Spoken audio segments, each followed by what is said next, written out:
Hello, NBA fans, and welcome to the 28th episode of the Good, the Bad, and the Ugly series here on the NBA, the week that was. Today will be another guest analysis episode. With me, I have my friend Josh. Introduce yourself, Josh. Hi, my name is Josh. I'm a huge Toronto Raptors fan, and I've known Raga for a while now. As you can tell, we'll be analyzing the Toronto Raptors today. So let's get Josh's thoughts. What are your thoughts on the Raptors this year, man? A lot of people have slept on us. I'm just going to say, a lot of people have left us out of their power rankings because of the departure of our number one option from the 2018-2019 season, Kawhi Leonard. And although there are some stats that do point out to us sort of not being able to reproduce the championship run that we had last year, we still have plenty of talent to have a really good run in the playoffs and just in the future years to come. And I think we did really well in terms of our developing our young talent, guys such as Chris Boucher, Norman Powell, Fred VanVleet, Pascal Siakam. Those guys have contributed so much to our season. Norman has put up about 16 points per game, and compared to last year where he was off the bench, he was putting up maybe 10 points per game. We have made leaps and bounds of progress with our players. Fred VanVleet has become our starting shooting guard now, and he's draining threes that I didn't even think were possible to drain. And just our culture, the Toronto Raptors culture, I think is one of the best cultures in the NBA. The way that we can work together as a unit, and we don't necessarily have to we can do things our own way. We can, running two centers. We have two really good high caliber centers in Marcus Sol and Serge Ibaka. And the way Nick Nurse, who is an absolute basketball genius, has been able to play them in a way where they both can improve and maximize their talents and contribute to the Raptors has been something that's pretty awesome to see and watch as a fan.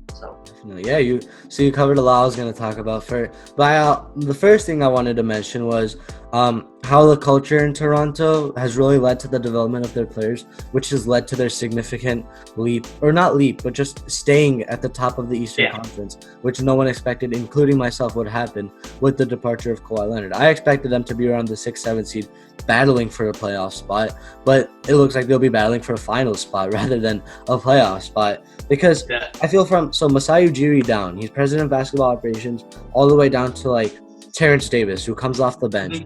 Everyone I feel works as a team. And I really just like that aspect of the Toronto Raptors. It's a good model for teamwork. They really work together.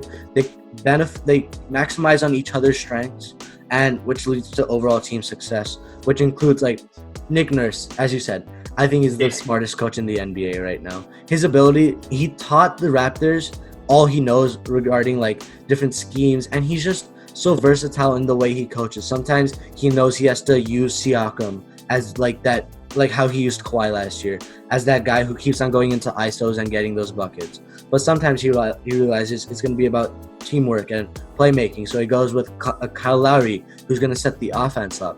So he's instilled this discipline in the players to be ready to adapt to any change that he wants, and I just find that absolutely genius. In the finals in 2019, that box and one defense around Steph Curry. No other coach in the NBA would have the audacity to do that except Nick Nurse, in my opinion. And being under the tutelage of Dwayne Casey really helped him. But he also, with his experience and his knowledge about the game, has led the Raptors to this far. And another thing you mentioned, Chris Boucher. I really, really like him. I feel he's going to be the X factor for the Raptors. He was the X factor for them this year, but even moving forward, because of his abilities, I feel, at using his size and length. I feel he's really quick off his feet, despite being that long and lanky. And I feel he's a very, very good defender. He had some great highlight plays, which included a block that I remember this year. And overall, he's just provided those great minutes off the bench, slotting as a power forward or center, even as a small forward, due to his, as I said, athleticism, despite being so tall. Terrence Davis, an undrafted rookie, who they developed into a solid 8 or 9 point contributor off the bench, who has a great 3-point shot. And Fred VanVleet, as you said, is one of my favorite players in the NBA.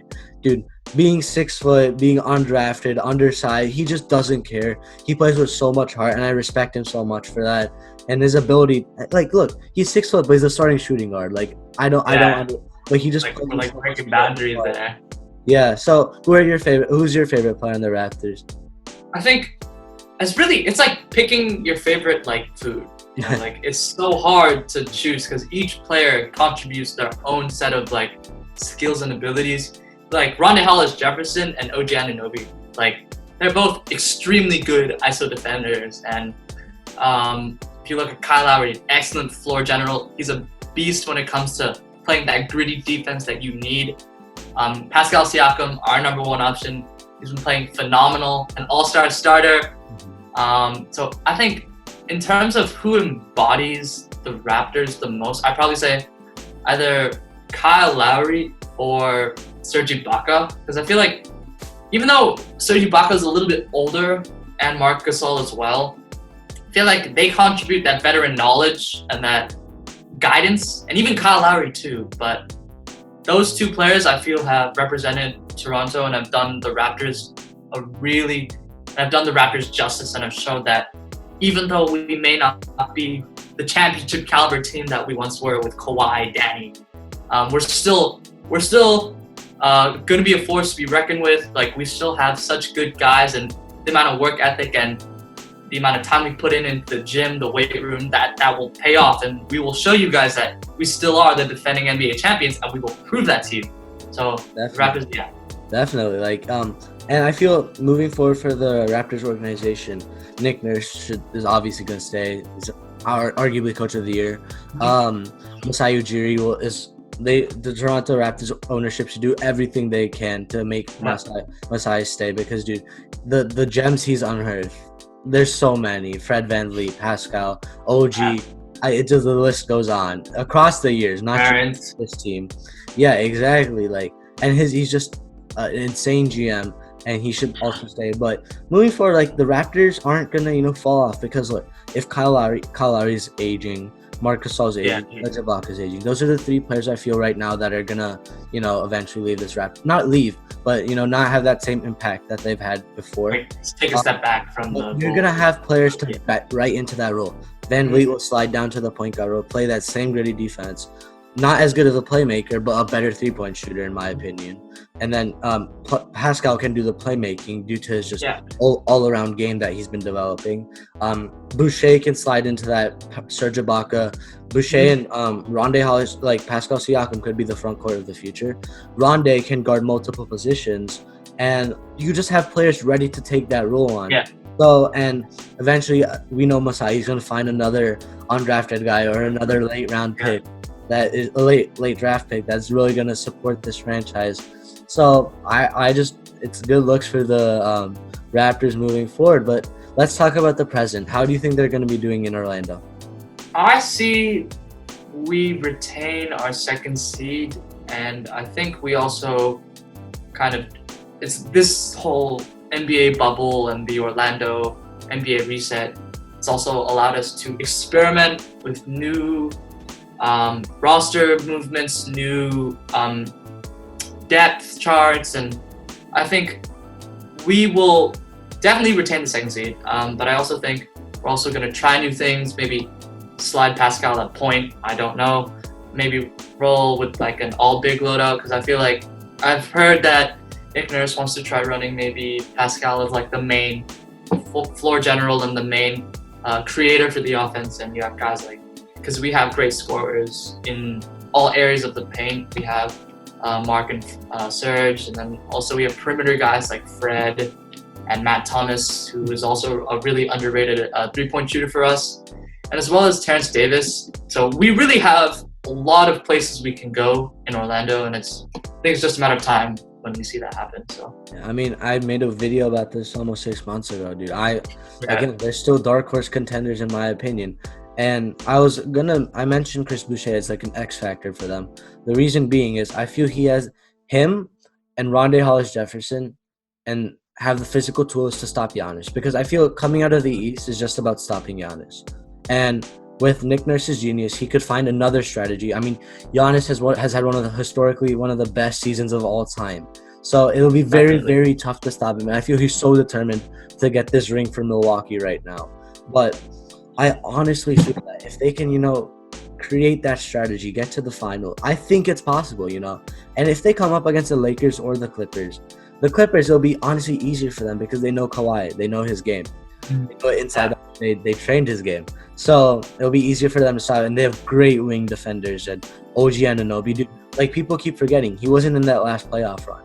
He's such a good wing defender, arguably the best defender you guys have. And you guys have Rondé. Chris Boucher can stop on the wing. And then Pascal, elite defender. Serge, Mark.